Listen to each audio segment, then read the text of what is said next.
के लिए जो है सलीम, एक लड़का है सलीम और जुनैद, को दावत देता हूं कि वो आए और अपना मुकालमा पेश करें। ये मुकालमा आजकल के माहौल पे है, जैसे हम लोग मौलाना लोग हैं, मौलवी लोग हैं, तमाम स्टेज पे बैठे हैं, ये जब रसीद लेकर के पहुंचते हैं तो आदमी के क्या असरात होते हैं और आदमी उनको किस नजर से देखता है, उसी चीज को हमने आपके सामने जो है तमसीली शक्ल में पेश करने की कोशिश की है। शायद आप लोगों को पसंद आए तो दुआ जरूर देना। अस्सलामु अलैकुम, अस्सलामु अलैकुम, अस्सलामु अलैकुम। क्या बार बार टर लगा रहे हो, तुमको दिखाई नहीं देता?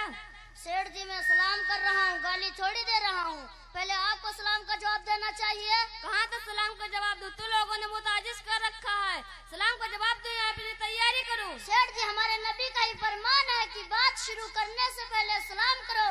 सलाम एक दुआ है, इससे आपस में मोहब्बत पैदा होती है और सुनिए सलाम करना सुन्नत है, इसका जवाब देना वाजिब है। मुझे बहस की फुर्सत नहीं, बताइए क्या काम है? अभी मुझे अमेरिका जाना है, 2 बजे शाम को मेरा जहाज है, जल्दी बताइए। मैं मदरसा दारुल उलूम निजामिया से चंदे की गर्ज से आपकी खिदमत में हाजिर हुआ हूँ। अल्हम्दुलिल्लाह आप हजरात की तवज्जो से हमारे मदरसे में गरीब नादार यतीम तलबा ज़ेरे तालीम है, उनके मुकम्मल कफालत मदरसे की जिम्मा है। अफसोस तुम मदरसा वालों में नाक में दम कर रखा है, मसाए चंदा हा चंदा। तुम लोगों के पास इसके सिवा कोई दूसरा काम ही नहीं। जहाँ श्रावण आया बरसाती मेढक की तरह रसीद कट्टा लेकर चंदा मांगने चल दे। माफ कीजिए, मदरसा के लिए चंदे मांगने आए हो, ना कि हमने घर के लिए दीनी कामों के लिए हमारे आका सल्लल्लाहु अलैहि वसल्लम ने सहाबा के दरमियान चंदा किया है। वाह मौली साहब वाह, मारा घुटना फूटे सर। कहाँ की ईट कहाँ का रोड़ा, चंदा करना सुन्नत नबी है। मीठा मीठा हप हप कड़वा कड़वा तू तुम लोगों का दिमाग खराब हो गया है, पागल तो नहीं हो गए हो? जहाँ देखो मदरसा खोल लिया, चंद बच्चों को लेकर बैठ गए। शेर जी मदरसा वालों को हरगिज बुरा ना कहें, मदरसा दिन के किले हैं, पावर हाउस है। यहाँ गांव बस्ती शहर व कस्बात में इल्म की रोशनी फैलती है। इन मदारिस के हमारा ईमान बाकी है। आप ज़कात देना दे, लेकिन सुन लीजिए दुनिया में हर साहिब निसाब पर ज़कात फर्ज है। बड़ी सख्त ईद आई है, शेर यहाँ मदरसा वालों को देते ही क्या है?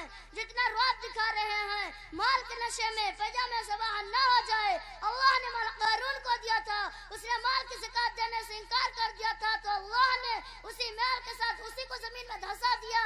हजरत उस्मान गनी रज़ियल्लाहु ताला अन्हु को भी माल दिया था, लेकिन उन्होंने अल्लाह के रास्ते माल खर्च किया। 2 मरतबा दिया कि दुनिया में जन्नत की बशारत मिली।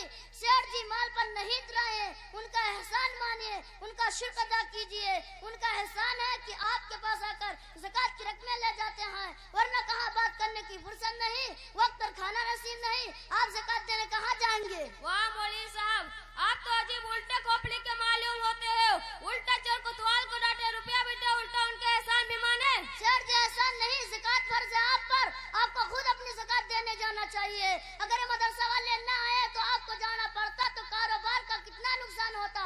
इसी बहाने अल्लाह वालों के कदम आपकी दुकान मकान में आ जाते हैं, थोड़ा थोड़ा भी देते रहना, पता भी नहीं चलता, ज़कात भी अदा हो जाती है। अगर इकट्ठा देते तो जरूर तकलीफ होती। सेठ यहाँ मदरसा वालों को देते ही क्या हो? अगर बच्चे देते तो सबसे कमजोर, जिसको स्कूलों ने लेने से इनकार कर दिया हो।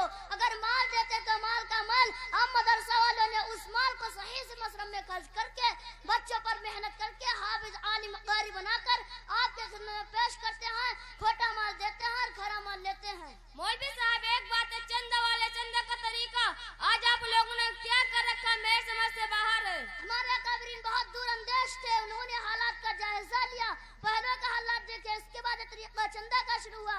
इसी बहाने उलमा अवाम मदरसा वालों मदरसा वाले आलिम हाफिज अवाम से मिलना जुलना होता है, एक दूसरे के दुख दर्द में शरीक रहते थे, वरना कहाँ बात करने की फुर्सत नहीं, वक्त पर खाना नसीब नहीं।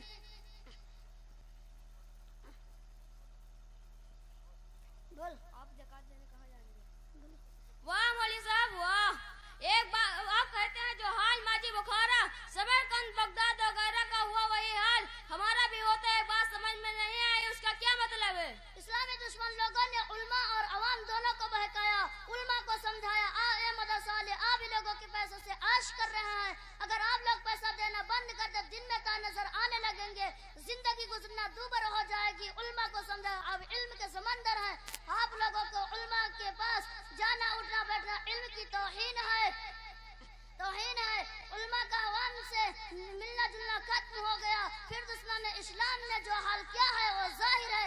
मदरसों को गिरवा दिया, किताबों को समंदर में डाल दिया, जहाँ हर वक्त क़ाल अल्लाह क़ाल रसूल की सदाएं गूंजती थी, कोई नाम लेने वाला नहीं रहा।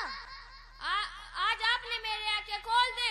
मैं हकीकत में मदरसा वालों को बहुत बदजन था। सेठ मदरसा वाले से बदजन न हुए, हमसे हमदर्दी रखिए, जिस तरह हो सके मदद कीजिए। ये मदरसा वाले सिर्फ चंदा नहीं करते हैं, चंदा तो एक बहाना है। गली कोचों में घूम फिर कर आवाम की बदहाली, दीन से दूरी का जायजा लेते हैं, फिर रात को अल्लाह के हुजूर खड़े होकर दुआएं करते हैं कि जिसकी तुफैल में अल्लाह हमारी हिफाजत करता है। आपका बहुत बहुत शुक्रिया। ये हमारे दिलो दिमाग में अहले मदारिस की बदजनी और दूरी पैदा हो रही थी, अल्हम्दुलिल्लाह आज दूर हो गई। अब लीजिए मेरे सिर बना दीजिए।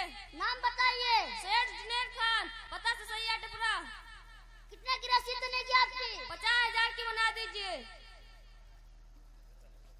फिर तशरीफ लाइएगा। अस्सलाम वालेकुम। माशाअल्लाह, ये देखिए जो हमारे तरीके से जब कोई चंदे वाला पहुंचता है तो वाकई हम वो मोड़ लेते हैं। उसी का अंदाज़ा इसलिए बयान किया है कि एहसान है कि उलमा और सुलहा आपके दरवाजे पर जाते हैं, जिनके कदम जहाँ कदम इनके पड़ते हैं अल्लाह की बरकतें वहाँ उतरती हैं। इसलिए ये मैसेज आप तक जाना चाहिए। कोई भी हमारे दरवाजे पर आए हमें एहसान मानना चाहिए। अल्लाह के नबी सल्लल्लाहु अलैहि वसल्लम ने फरमाया कि कोई अगर घोड़े पर सवार होकर के भी आपके पास मांगने आए तो उसे रुसवा न करो।